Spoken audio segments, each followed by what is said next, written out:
ನಮಸ್ಕಾರ, good morning. 30 ನಿಮಿಷ 30 ಸುದ್ದಿಗೆ ಸ್ವಾಗತ. ನಾನು ಪೃಥ್ವಿರಾಜ್ ಹಾರ್ನಹಳ್ಳಿ. 30 ನಿಮಿಷ 30 ಸುದ್ದಿಯಲ್ಲಿ ನಿನ್ನೆ ಆಗಿರುವಂತಹ ಬೆಳವಣಿಗೆಗಳು, ಇವತ್ತು ಆಗಬಹುದಾದಂತಹ ಪ್ರಮುಖ ಬೆಳವಣಿಗೆಗಳ ಸುದ್ದಿಗಳನ್ನು ಒಂದೊಂದಾಗಿ ನಿಮ್ಮ ಮುಂದೆ ಇಡ್ತಾ ಹೋಗ್ತೀನಿ, ನೋಡ್ತಾ ಹೋಗೋಣ.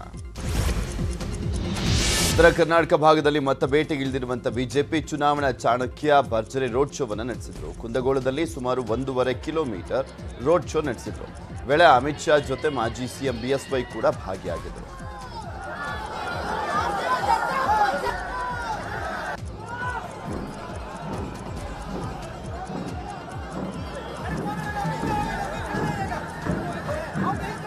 ರೋಡ್ ಶೋ ಬಳಿಕ ಗೋಡೆ ಬರಹಕ್ಕೆ ಅಮಿತ್ ಶಾ ಚಾಲನೆಯನ್ನ ಕೊಟ್ಟರು. ಎಂಕೆ ಹುಬ್ಬಳ್ಳಿಯ ಬಸಪ್ಪ ಎಂಬುವರ ಗೋಡೆಗೆ ಕಮಲ ಚಿತ್ರವನ್ನು ಬಿಡಿಸಿದಂತ ಅಮಿತ್ ಶಾ ಪ್ರಧಾನಿ ಮೋದಿ ಭಾವಚಿತ್ರ ಅಂಟಿಸಿ ಕಮಲ ಅಳಿಸುವಂತ ಸಂಕಲ್ಪವನ್ನು ಮಾಡಿದರು.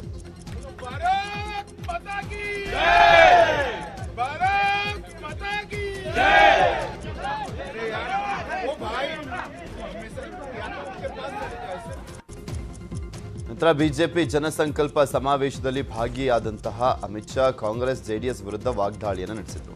ಕಾಂಗ್ರೆಸ್ ದೆಹಲಿ ನಾಯಕರ ಎಟಿಎಂ ಆಗಿದೆ, ಜೆಡಿಎಸ್ಗೆ ಮತ ಹಾಕಿದ್ರೆ ಅದು ಕಾಂಗ್ರೆಸ್ಗೆ ಮತ ಹಾಕದಂತೆ ಅಂತ ಹೇಳಿದರು. मैं पूछना चाहता हूं कांग्रेस पार्टी को, जेडीएस को, आपने गरीबों के लिए क्या किया है? माताओं, भाइयों, बहनों, आज यहां इतने सारे लोग उपस्थित हैं। हर घर के अंदर मुफ्त में वैक्सीन पहुंचाने का काम ये भारतीय जनता पार्टी की नरेंद्र मोदी सरकार ने किया है। एक परिवार के राज को कर्नाटक पर थोपने वाले जेडीएस का शासन है। एक और कांग्रेस पार्टी को यहां पर जब सरकार बनी तब दिल्ली के हुक्मरानों के एटीएम का काम कर कर्नाटक को गले तक भ्रष्टाचार में डुबोने वाली कांग्रेस पार्टी। ये जेडीएस और कांग्रेस आपको दो दल दिखाई पड़ते हैं, मगर मैं समग्र कर्नाटक की जनता को कहने आया हूं, जेडीएस को दिया हुआ एक एक वोट अंत में कांग्रेस के ही काम में आने वाला है। कांग्रेस को ರಾತ್ರಿ ಬೆಳಗಾವಿ ಜಿಲ್ಲೆಯ ಪ್ರಮುಖ ನಾಯಕರ ಜೊತೆ ಅಮಿತ್ ಶಾ ಸಭೆಯನ್ನು ನಡೆಸಿದರು. ಸಭೆಗೆ ಬೆಳಗಾವಿ ಜಿಲ್ಲೆಯ ಎಲ್ಲ ಹಾಲಿ ಬಿಜೆಪಿ ಶಾಸಕರು, ಸಂಸದರು, ಎಂಎಲ್ಸಿಗಳು ಪಾಲ್ಗೊಂಡಿದ್ದರು. ಬೆಳಗಾವಿಯ UK27 ಹೋಟೆಲ್ನಲ್ಲಿ ಸಭೆ ನಡೆಯಿತು. ಬೆಳಗಾವಿ ಮಹಾನಗರ, ಬೆಳಗಾವಿ ಗ್ರಾಮಾಂತರ, ಚಿಕ್ಕೋಡಿ ಸಂಘಟನಾತ್ಮಕ ಜಿಲ್ಲೆಗಳ ನಾಯಕರುಗಳು ಸಭೆಯಲ್ಲಿ ಪಾಲ್ಗೊಂಡಿದ್ದರು. ಮಾಜಿ ಸಿಎಂ ಬಿಎಸ್ ಯಡಿಯೂರಪ್ಪ, ಬಿಜೆಪಿ ರಾಜ್ಯಾಧ್ಯಕ್ಷ ನಳಿನ್ ಕುಮಾರ್ ಕಟೀಲ ಉಪಸ್ಥಿತರಿದ್ದರು. ಈ ವೇಳೆ ಪಕ್ಷದ ನಾಯಕರಿಗೆ ಅಮಿತ್ ಶಾ ಕೆಲ ಸೂಚನೆಗಳನ್ನು ನೀಡಿದ್ದಾರೆ. ಪಕ್ಷದಲ್ಲಿ ಅಸಮಾಧಾನ, ಗುಂಪುಗಾರಿಕೆ, ವ್ಯಕ್ತಿಗತ ಪ್ರತಿಷ್ಠೆಗೆ ಅವಕಾಶ ಇಲ್ಲ. ಕಚ್ಚಾಟ, ಮುನಿಸು ಬಿಟ್ಟು ಪಕ್ಷದ ಪರ ಕೆಲಸ ಮಾಡಿ ಅಂತ ಅಮಿತ್ ಶಾ ಖಡಕ್ ಸೂಚನೆಯನ್ನು ಕೊಟ್ಟಿದ್ದಾರೆ. ಅಲ್ಲದೆ ರಾಜ್ಯದಲ್ಲಿ ಬಿಜೆಪಿ ಅಧಿಕಾರಕ್ಕೆ ಬರಲಿಕ್ಕೆ ಬೆಳಗಾವಿ ಜಿಲ್ಲೆ ಪ್ರಮುಖ. 13 ಗೆದ್ದಂಥವರಿಗೆ 18 ಗೆಲ್ಲೋದು ಕಷ್ಟ ಅಲ್ಲ, ಕಾಂಗ್ರೆಸ್ ಮುಕ್ತ ಮಾಡಿ ಅಂತ ಅಮಿತ್ ಶಾ ನಾಯಕರಿಗೆ ತರಾಟೆಗೆ ತೆಗೆದುಕೊಂಡ್ರಂತೆ. ಇನ್ನು ಅಮಿತ್ ಶಾ ಸಭೆ ಬಳಿಕ ಮಾತನಾಡಿದಂಥ ಮಾಜಿ ಸಿಎಂ ಬಿಎಸ್ ಯಡಿಯೂರಪ್ಪನವರು ಒಗ್ಗಟ್ಟಾಗಿರ್ತೀವಿ, ಪಕ್ಷ ಸಂಘಟಿಸ್ತೀವಿ, ಕಾಂಗ್ರೆಸ್ ಮುಕ್ತ ಮಾಡ್ತೀವಿ ಅಂತ ಗುಡುಗಿದರು. ಯಾವುದೇ ಭಿನ್ನಮತ, ಭಿನ್ನಾಭಿಪ್ರಾಯ, ಗೊಂದಲಗಳು ಯಾವುದೂ ಇಲ್ಲ. ನಾವೆಲ್ಲ ಒಟ್ಟಾಗಿದ್ದೇವೆ, ಒಂದಾಗಿದ್ದೇವೆ, ಒಂದೇ ತಾಯಿಯ ಮಕ್ಕಳಂತೆ ಕೆಲಸ ಮಾಡುವಂತ ನಿರ್ಧಾರವನ್ನು ಮಾಡಿದ್ದಾರೆ. ಅದೇ ರೀತಿ ಮುಂದೆ ಬರುವುದು ನಾವು ಮುಂದೆ ಹೋಗ್ತೇವೆ. ರಮೇಶ್ ಜಾರಕಿಹೊಳಿ ಮಾತನಾಡಿ, ಯಡಿಯೂರಪ್ಪ ಹೇಳಿದ ಪ್ರತಿ ಶಬ್ದವೇ ನಮ್ಮ ಮಾತು. ಅಮಿತ್ ಶಾ 15 ಕ್ಷೇತ್ರ ಗೆಲ್ಲಲಿಕ್ಕೆ ಸಲಹೆಯನ್ನು ಕೊಟ್ಟಿದ್ದಾರೆ. ಅವರು ಹೇಳಿದ ಸಲಹೆಯಂತೆ ನಾವು ಕೆಲಸವನ್ನು ಮಾಡ್ತೇವೆ ಅಂತಂದರು. ಇನ್ನು ಅಮಿತ್ ಶಾ ನಂಬಿಯೇ ಪಕ್ಷಕ್ಕೆ ಬಂದಿದ್ದೇವೆ, ಅವರಿಂದ ಒಳ್ಳೆಯದಾಗುತ್ತೆ. ಅಮಿತ್ ಶಾ ಕಾರ್ಯಕ್ರಮ ಗೈರಾಗಲಿಕ್ಕೆ ಯಾರಿಗಾದರೂ ಧೈರ್ಯ ಇದೆಯಾ ಅಂತ ಹೇಳಿದರು.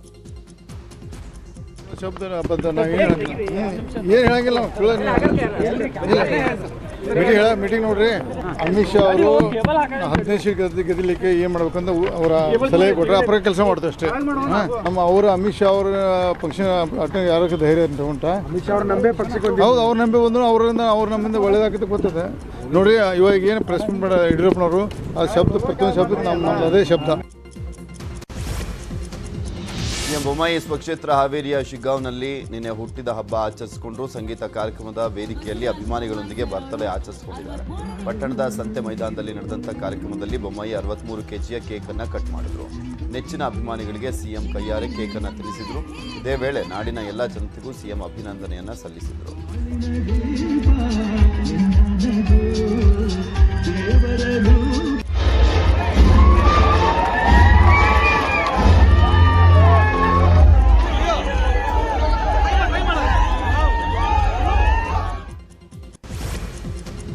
ಹಾಸನ ಕ್ಷೇತ್ರದ ಜೆಡಿಎಸ್ ಟಿಕೆಟ್ ಟೆನ್ಷನ್ ಜೋರಾಗಿದೆ. ಇದರ ಮಧ್ಯೆ ಹಾಸನದಲ್ಲಿ ಭವಾನಿ ರೇವಣ್ಣ ಪ್ರವಾಸವನ್ನು ಮುಂದುವರೆಸಿದ್ದಾರೆ. ಹರದೂರು ಗ್ರಾಮದ ರಂಗನಾಥ ಸ್ವಾಮಿ ಜಾತ್ರಾ ಮಹೋತ್ಸವಕ್ಕೆ ಪತಿ ರೇವಣ್ಣ ಜೊತೆ ಬಂದಂಥ ಭವಾನಿ ಈಡ್ಗಾಯನ್ನ ಹೊಡೆದು ದೇವರಲ್ಲಿ ಪ್ರಾರ್ಥನೆಯನ್ನ ಮಾಡಿದರು.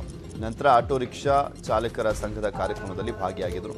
ಒಂದು ಕಡೆ ಟಿಕೆಟ್ ಗೊಂದಲದಲ್ಲಿರುವಂಥ ಮಾಜಿ ಸಚಿವ ಎ ಮಂಜು ಕೂಡ ದೇವರಲ್ಲಿ ವಿಶೇಷ ಪ್ರಾರ್ಥನೆಯನ್ನ ಸಲ್ಲಿಸಿದರು. ಮಧ್ಯೆ ಹಾಸನ ಜೆಡಿಎಸ್ ಟಿಕೆಟ್ ಅನ್ನು ಭವಾನಿ ರೇವಣ್ಣಗೆ ಕೊಡಬೇಕು ಅಂತ ಬೆಂಬಲಿಗರ ಒತ್ತಡ ತೀವ್ರವಾಗಿದ್ದು ಪ್ರತಿಭಟನೆ ಕೂಡ ನಡೆಯಿತು. ಸ್ಥಳಕ್ಕೆ ಆಗಮಿಸಿದಂಥ ಭವಾನಿ ರೇವಣ್ಣ ಹಾಗೂ ಸಂಸದ ಪ್ರಜ್ವಲ್ ಜನರನ್ನ ಸಮಾಧಾನ ಪಡಿಸಿದ್ರು. ಇವೆಲ್ಲನೂ ಮಾಡ್ತಾ ಇದ್ದೀನಿ ಅನ್ನೋ ಒಂದು ಬೇಡವಾದೊಂದು ಮಾಹಿತಿ ಇದರ ಮಧ್ಯೆ ಹಾಸನದಲ್ಲಿ ಮಾತನಾಡಿದಂಥ ಸೂರಜ್ ರೇವಣ್ಣ ಯಾವುದೇ ವಿಧಾನಸಭಾ ಕ್ಷೇತ್ರದಲ್ಲಿ ಯಾರು ಸ್ಪರ್ಧಿಸಬೇಕು ಎಂಬುದನ್ನು ದೇವೇಗೌಡರ ನಿರ್ಧರಿಸಿಕೊಂಡು ಬಂದಿದ್ದಾರೆ. ಹಾಸನಕ್ಕೆ ಭವಾನಿ ರೇವಣ್ಣ ಅನಿವಾರ್ಯ ಎನ್ನುವ ಮೂಲಕ ಕುಮಾರಸ್ವಾಮಿಗೆ ಟಾಂಗನ್ನು ಕೊಟ್ಟಿದ್ದಾರೆ. ಸೂರಜ್ ರೇವಣ್ಣ ಮಾತಿಗೆ ಸೋದರ ಹಾಗೂ ಸಂಸದ ಪ್ರಜ್ವಲ್ ರೇವಣ್ಣ ಕೂಡ ಸಮರ್ಥನೆಯನ್ನು ಮಾಡಿಕೊಂಡಿದ್ದಾರೆ. ಅನಿವಾರ್ಯ ಅಲ್ಲ, ಅದೇ ಸೂಕ್ತ ಅಂತ ಹೇಳಕ್ ಬಯಸ್ತೀನಿ. ಇವತ್ತಿನ ಲೆಕ್ಕಾಚಾರ ನೋಡಿದ್ರೆ ಏನಾದ್ರು ಭವಾನಿ ರೇವಣ್ಣ ಅವರು ಕ್ಯಾಂಡಿಡೇಟ್ ಆದರೆ ಗೆಲುವು ಖಚಿತ. ಇದನ್ನು ಬರೆದಿಟ್ಕೊಳ್ಳಿ. ಅದು ರೇವಣ್ಣ ಅವರ ಸ್ವಂತ ಪ್ರಯತ್ನ ಅಂತ ಹೇಳಕ್ ಬಯಸ್ತೀನಿ. ಅವ್ರು ಬಿಟ್ಟರೆ ಇನ್ನು ಯಾರಿಗೂ ಈ ಜಿಲ್ಲೆಯಲ್ಲಿ ಯಾವುದೇ ಥರ ನಿರ್ಧಾರ ತಗೊಳ್ಳೋಕ್ಕೆ ಅವಕಾಶ. ಸ್ವಲ್ಪ ಅವ್ರ ಆರೋಗ್ಯ ಒಂದು ಸ್ವಲ್ಪ ಇದಿರೋದ್ರಿಂದ ಒಂದು ಸ್ವಲ್ಪ ಸಮಸ್ಯೆ ಇರೋದ್ರಿಂದ ಅವ್ರು ಬರೋದಕ್ಕೆ ನಾವು ಕಾಯ್ತಾ ಇದೀವಿ. ಅವ್ರು ಬಂದ ಮೇಲೆ ನಾವು ತೀರ್ಮಾನ ತಗೋತೀವಿ.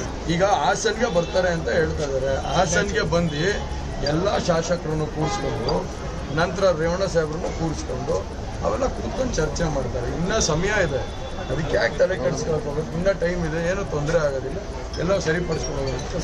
ಎಲ್ಲ ಟೈಮಲ್ಲೂ ಏನೇ ಇದ್ರೂ ಕೂಡ ನಮ್ಮ ಪಕ್ಷ ಹೆಂಗೆ ಅಂದರೆ ಯಾವುದೇ ಸಂದರ್ಭದಲ್ಲಿ ಏನೇ ಡ್ಯಾಮೇಜ್ಗಳಿದ್ರು ಚುನಾವಣೆ ಅಂತ ಬಂದಾಗ ನಾವೆಲ್ಲ ಒಂದೇ ಭಾವ. ಹಾಸನ ಟಿಕೆಟ್ ವಿಚಾರ ಹಾಗೂ ಸೂರಜ್ ಪ್ರಜ್ವಲ್ ರೇವಣ್ಣ ಹೇಳಿಕೆಗೆ ಮಾಜಿ ಸಿಎಂ ಕುಮಾರಸ್ವಾಮಿ ಅವರು ಪ್ರತಿಕ್ರಿಯೆಯನ್ನು ಕೊಟ್ಟಿದ್ದಾರೆ. ನಮ್ಮ ಕುಟುಂಬದ ಮಕ್ಕಳನ್ನ ದಾರಿ ತಪ್ಪಿಸುವ ನೂರಾರು ಶಕುನಿಗಳಿದ್ದಾರೆ. ಪಾಪ ಬಾಯಿ ತಪ್ಪಿ ಮಾತನಾಡಿದ್ದಾರೆ. ನಮ್ಮನೆ ಮಕ್ಕಳು ಅವರು ನನ್ನ ಬಗ್ಗೆ ಮಾತನಾಡದೆ ಇನ್ಯಾರ ಬಗ್ಗೆ ಮಾತನಾಡ್ತಾರೆ? ಅದನ್ನು ಸರಿಪಡಿಸಿಕೊಳ್ಳುವ ಅರಗಿಸಿಕೊಳ್ಳುವ ಶಕ್ತಿ ಇದೆ ನನಗೆ. ಹಾಸನದ ರಾಜಕಾರಣವನ್ನು ಮೊದಲಿಂದಲೂ ಕೂಡ ರೇವಣ್ಣ ನೋಡ್ತಿದ್ದಾನೆ. ನನ್ನ ಪ್ರತಿಯೊಂದು ರಾಜಕಾರಣದ ಜವಾಬ್ದಾರಿ ಅವನೇ ತಗೊಂಡಿದ್ದಾನೆ. ಹಾಗಾಗಿ ಸೂರಜ್ ಹೇಳೋದ್ರಲ್ಲಿ ತಪ್ಪೇನಿದೆ ಅಂತ ಪ್ರಬುದ್ಧವಾಗಿ ಸೂರಜ್ ಹೇಳಿಕೆಯನ್ನು ಒಂದು ರೀತಿಯಾಗಿ ಸಮರ್ಥನೆ ಮಾಡ್ಕೊಳ್ತಾ ಅದ ಡ್ಯಾಮೇಜ್ ಕಂಟ್ರೋಲನ್ನು ಮಾಡಲಿಕ್ಕೆ ಎಚ್ಚರಿಕೆ ಯತ್ನವನ್ನು ಮಾಡಿದ್ರು. ಇವತ್ತಿನ ಕಲಿಯುಗದ ರಾಜಕಾರಣದಲ್ಲೂ ಶಕುನಿಗಳು ನೂರಾರು ಜನ ಇರ್ತಾರೆ. ನಮ್ಮ ಕುಟುಂಬದ ಮಕ್ಕಳನ್ನು ದಾರಿ ತಪ್ಪಿಸ್ತಕ್ಕಂಥ ನೂರಾರು ಶಕುನಿಗಳಿದ್ದಾಗ ಪಾಪ ಬಾಯಿ ತಪ್ಪು ಮಾತಾಡಿರ್ತಾರೆ. ನಿಮಗೆ ಅದು ಏನೋ ಆಗೋಗಿದೆ ಅಂತಕ್ಕಂಥದ್ದು ನಿಮ್ಮ ವಿಶ್ಲೇಷಣೆಗಳಿರ್ಬೋದು. ನನಗೆ ಅದಂತ ಏನು ಮಾತು ಅಂತ ಅನ್ಸಿಲ್ಲ. ನನ್ನ ಮನೆಗೆ ಮಕ್ಕಳು ನನ್ನ ಬಗ್ಗೆ ಮಾತಾಡಿದ್ರೆ ಇನ್ಯಾರ ಬಗ್ಗೆ ಮಾತಾಡೋಕ್ಕಾಗುತ್ತೆ? ಅದನ್ನು ಸರಿಪಡಿಸ್ಕೊಳ್ಳೋ ಶಕ್ತಿ ಇದೆ ನನಗೆ, ಅರಗಿಸ್ಕೊಳ್ಳೋ ಶಕ್ತಿ ಇದೆ. ಯಾರೋ ಶಕುನಿಗಳು ದಾರಿ ತಪ್ಪಿಸಿರ್ತಾರೆ, ಅವನು ಸರಿಪಡಿಸ್ಕೊಳ್ಳೋದು ಶಕ್ತಿ ನನಗಿದೆ. ಅವ್ರು ಸರಿಪಡಿಸೋಣ ತಲೆ ಕೆಡಿಸ್ಕೊತೀರಿ ನೀವು. ಇರ್ತವೆ ರಾಜಕಾರಣದಲ್ಲಿ ಅವ್ರು ತಲೆ ಕೆಡಿಸಿ ಏನೋ ಆಗ್ಬಿಡುತ್ತೆ ನೀವು ನಿಂತ್ಕೊಂಡ್ಬಿಟ್ರೆ ಅಂತೇಳಿ ತಲೆ ಕೆಡಿಸ್ತಕ್ಕಂಥ ಶಕುನಿಗಳಿರ್ತವೆ. ಅದಕ್ಕೆ ಎಲ್ಲ ಒಂದು ಕಡೆ ದಾರಿ ತಪ್ಪಿಟ್ಟಿರ್ತಾರೆ, ಸರಿಪಡಿಸೋಣ. ಹಾಸನ ಟಿಕೆಟ್ ವಿಚಾರದಲ್ಲಿ ದೇವೇಗೌಡರ ಹೆಸರನ್ನ ತರಬೇಡಿ, ನಾನು ಭಾವನಾತ್ಮಕ ಜೀವಿ ಅಂತ ದೇವೇಗೌಡರ ಆರೋಗ್ಯದ ಬಗ್ಗೆ ಭಾವನಾತ್ಮಕವಾಗಿ ರಾಯಚೂರಿನಲ್ಲಿ ಕುಮಾರಸ್ವಾಮಿ ಅವರು ಮಾತನಾಡಿದರು. ದೇವೇಗೌಡರ ಹೆಸರನ್ನ ತರಬೇಡಿ. ಯಾಕೆ ಅಂದರೆ ದೇವೇಗೌಡರು ಇವತ್ತು ಯಾವ ಪರಿಸ್ಥಿತಿಯಲ್ಲಿದ್ದಾರೆ, ನನ್ನ ಭಾವನಾತ್ಮಕವಾದ ಜೀವಿ ನಾನು. ಅವರ ಹೆಸರನ್ನ ಇಲ್ಲಿ ತರಬೇಡಿ. ಅವರು ಇವತ್ತು ಇರ್ತಕ್ಕಂಥ ಪರಿಸ್ಥಿತಿ, ನಾನು ಅವರ ಜೀವ ಆಯುಷನ್ನು ಕಡಿಮೆ ಮಾಡೋಕ್ಕೆ ತಯಾರಾಗಿಲ್ಲ.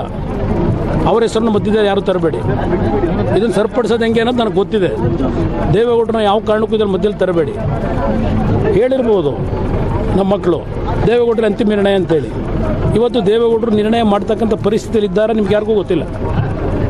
ನಾವು ಅದನ್ನು ಬಿಟ್ಕೊಟ್ಟಿಲ್ಲ. ಅವ್ರ ಬದುಕು ಮುಖ್ಯ ನನಗೆ ದೇವೇಗೌಡರದು. ನನ್ನ ಮುಂದೆ ಅವ್ರೇನು ಕಟ್ಟಿರ್ತಕ್ಕಂಥ ಪಕ್ಷ ಇವತ್ತು ನಾನು 120 ಸೀಟ್ ಗೆಲ್ಲಬೇಕು ಅಂತ ಏನು ಹೊರಟಿದ್ದೀನಿ. ಅವರಿಗೆ ಕಾಣಿಕೆ ಕೊಡೋದಕ್ಕೆ ಹೊರಟಿರೋದು. ಅವ್ರು ಸಾಯೋದಕ್ಕಿಂತ ಮುಂಚೆ ಅವ್ರ ಪಕ್ಷ ಉಳಿತು ಅನ್ನೋದನ್ನು ಸಾಬೀತು ಮಾಡಬೇಕು ಅಂತ ಹೊರಟಿರೋನು ನಾನು. ಆದರೆ ದೇವೇಗೌಡರ ಹೆಸರಿನಲ್ಲಿ ತರಬೇಡಿ ಯಾರು. ಮತ್ತು ಹಾಸನ ಟಿಕೆಟ್ಗಾಗಿ ದೇವೇಗೌಡ ಕುಟುಂಬ ಮನೆ ಜಗಳ ಮಾಡ್ತಾ ಇದೆ ಅಂತ ಹೇಳಿದರೆ ತಪ್ಪಾಗುತ್ತೆ ಅಂತ CT ರವಿ ಹೇಳಿದ್ದಾರೆ. ಹಾಸನದಲ್ಲಿ ಪ್ರೀತಮ್ ಗೌಡ ಉತ್ತಮ ಕೆಲಸವನ್ನು ಮಾಡಿದ್ದಾರೆ. JDSನಿಂದ ಯಾರೇ ಅಭ್ಯರ್ಥಿ ಆದರೂ ಕೂಡ ಪ್ರೀತಮ್ ಗೌಡ ಗೆಲ್ತಾರೆ. ಭವಾನಿ ಅಕ್ಕನಿಗೆ ಹಾಸನ ಸುರಕ್ಷಿತ ಕ್ಷೇತ್ರ ಅಲ್ಲ ಅಂತ CT ರವಿ ಹೇಳಿದರು. ಕೂಡ ಹಾಗೆ ಭಾವಿಸಬಾರ್ದು. ನಿನ್ನೆ ಹೇಳಿದ್ದು ಕೇವಲ ಶುದ್ಧವಾಗಿ ತಮಾಷೆಯಲ್ಲಿ ಹೇಳಿದ ಮಾತು. ಗಂಭೀರವಾಗಿ ನೀವು ತಗೊಳ್ಬೇಡಿ, ಅವರು ತಗೊಳ್ಬಾರ್ದು. ನಾಳೆ ಬೆಳಗ್ಗೆ ಬಂದು ಟಿಕೆಟ್ ಕೊಡ್ರಿ ಅಂತ ಬಂದ್ರೆ ನಾನೇನು ಮಾಡಲಿ? ಆ ಥರ ಚರ್ಚೆಯೇ ನಮ್ಮಲ್ಲಿ ನಡೆದಿಲ್ಲ. ನೀವು ಹೇಳಿದ್ರಿ ಕೊಟ್ಟು ಮಾತು ಉಳಿಸ್ಕೊಳ್ರಿ, ಟಿಕೆಟ್ ಕೊಡಲೇಬೇಕು ನೀವು ಅಂತ ಹೇಳಿದ್ರೆ ಆಮೇಲೆ ನಾನೇನು ಮಾಡಲಿ? ಆ ಥರ ಚರ್ಚೆ ನಡೆದಿಲ್ಲ.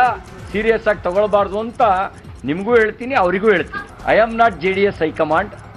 ನನಗೆ ಅವ್ರ ಹೈಕಮಾಂಡು ಅವರಿಗೇನು ಭಾಳ ಕೈಗೆಟಕದಾರದ ದೂರದಲ್ಲಿ ಇಲ್ಲ. ಮನೆಯಲ್ಲೇ ಹೈಕಮಾಂಡ್ ಇದೆ. ಅಲ್ಲ ಹೇಳಿದ ಅದು ಮನೆ ಜಗಳ ಅಂತ ನಾನು ಹೇಳಿದ್ರೆ ತಪ್ಪಾಗುತ್ತೆ. ಕುಮಾರಸ್ವಾಮಿ ಅವರು ಹೇಳ್ಬೋದು. ಶುದ್ಧವಾಗಿ ತಮಾಷೆಗೆ ಹೇಳಿದ್ದು, ಮತ್ತು ಸೀರಿಯಸ್ ಆಗಿ ಯಾರು ತಗೋಬೇಡಿ. ಗೌಡ್ರು ಗದ್ದಲದೊಳಗೆ ನನ್ನ ಯಾಕಪ್ಪ ಎಳಿತೀರಿ? ನೋಡಿ, ಒಂದು ಭಾಳ ಸ್ಪಷ್ಟ ರೀ. ಪ್ರೀತಮ್ ಹಾಸನ ಜಿಲ್ಲೆಯೊಳಗೆ ಈ ಹಿಂದಿಗಿಂತ ಹೆಚ್ಚಿನ ಕೆಲಸವನ್ನು ಕಡಿಮೆ ಅವಧಿಯಲ್ಲಿ ಮಾಡಿದ್ದಾರೆ. ಅವ್ರ ಜನಪ್ರಿಯತೆ ನಮ್ಮ ಇತ್ತೀಚಿನ ಸರ್ವೆಯಲ್ಲೂ ಕೂಡ ಅವ್ರ ಜನಪ್ರಿಯತೆ ಹೆಚ್ಚಾಗಿರೋದು ಗಮನಕ್ಕೆ ಬರ್ತಾ ಇದೆ. ನಿಶ್ಚಿತವಾಗಿ ಯಾರೇ ಅಭ್ಯರ್ಥಿ ಆದರೂ ಪ್ರೀತಮ್ ಗೆಲ್ಲೋದು 100ಕ್ಕೆ 100 ಗ್ಯಾರಂಟಿ. ಯಾಕೆಂದರೆ ಜನ ಬೆಂಬಲ ಪ್ರೀತಮ್ ಜೊತೆಗಿದೆ. ಭವಾನಿ ಅಕ್ಕನಿಗೆ ಹಾಸನ ಸುರಕ್ಷಿತ ಕ್ಷೇತ್ರ ಅಲ್ಲ, ಅಷ್ಟೇ. ಸೋರು ಚಾಲಿಸು ಎಲ್ಲವೂ ಸಿದ್ದರಾಮಯ್ಯನೇ ಅಂತ ಮಾಜಿ CM ವಿರುದ್ಧ ಸಚಿವ ಅಶ್ವಥ್ ನಾರಾಯಣ್ ಕಿಡಿಕಾರಿದ್ದಾರೆ. ಮಂಡ್ಯದ ಸುಂಡಳ್ಳಿಯಲ್ಲಿ ಮಾತನಾಡಿದಂಥ ಅವರು ಸಿದ್ದರಾಮಯ್ಯ ಭ್ರಷ್ಟಾಚಾರ ಬೆಳೆಸಿದಂಥವರು, ಭ್ರಷ್ಟಾಚಾರಕ್ಕೆ ಪೂರಕವಾಗಿ ಕೆಲಸ ಮಾಡಿದಂಥವರು, ಭ್ರಷ್ಟಾಚಾರದ ಬಗ್ಗೆ ಮಾತನಾಡುವಂಥ ನೈತಿಕ ಹಕ್ಕು ಸಿದ್ದರಾಮಯ್ಯಗೆ ಇಲ್ಲ ಅಂತ ಆಕ್ರೋಶವನ್ನು ವ್ಯಕ್ತಪಡಿಸಿದರು. ಎಲ್ಲವೂ ಸಿದ್ದರಾಮಯ್ಯನವರೇ. ಸಿದ್ದರಾಮಯ್ಯನವರು ಭ್ರಷ್ಟಾಚಾರವನ್ನು ಬೆಳೆಸಿದಂಥವರು, ಅದಕ್ಕೆ ಪೂರಕವಾಗಿ ಕೆಲಸವನ್ನು ಮಾಡಿದಂಥವ್ರು ಸಿದ್ದರಾಮಯ್ಯನವರು. ಲೋಕಾಯುಕ್ತದ ಅಧಿಕಾರವನ್ನು ಹಿಂದೆ ಪಡೆದವರು ಯಾರು?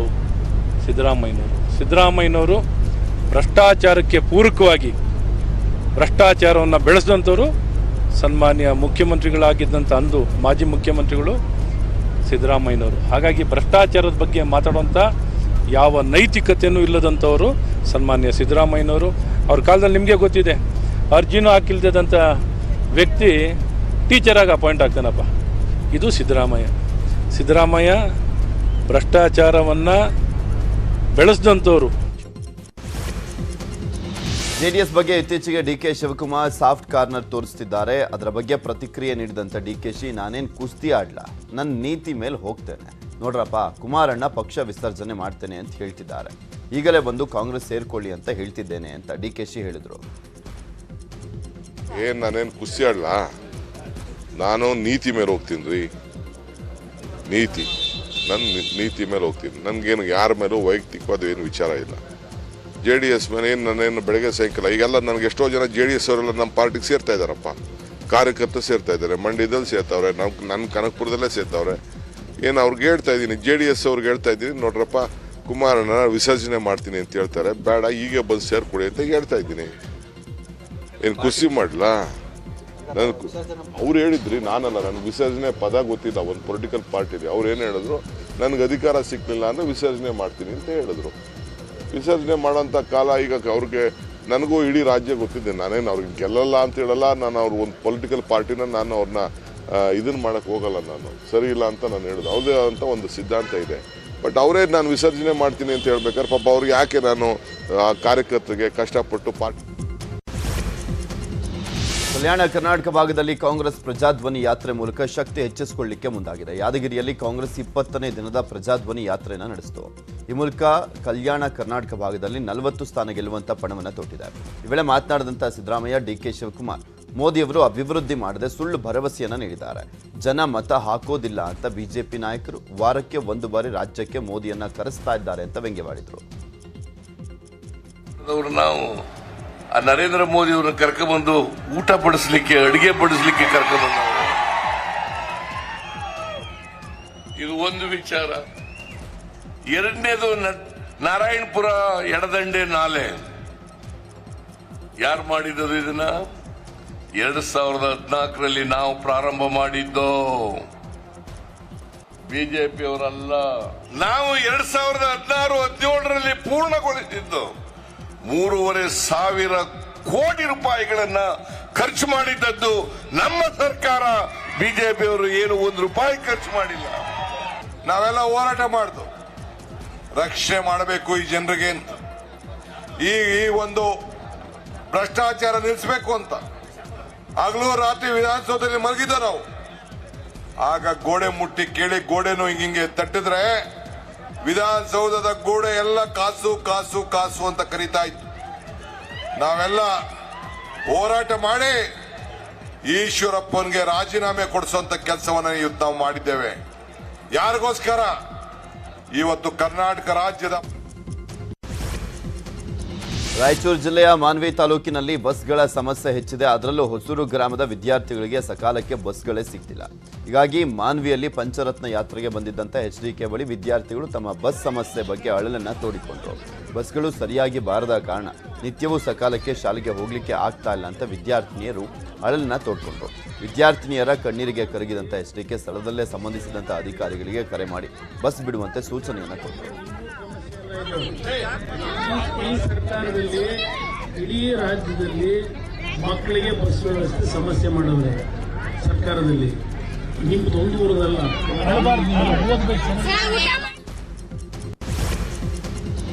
ಹೃದಯವಂತ ಮೈಸೂರು ರತ್ನ ಸಾಹಸ ಸಿಂಹ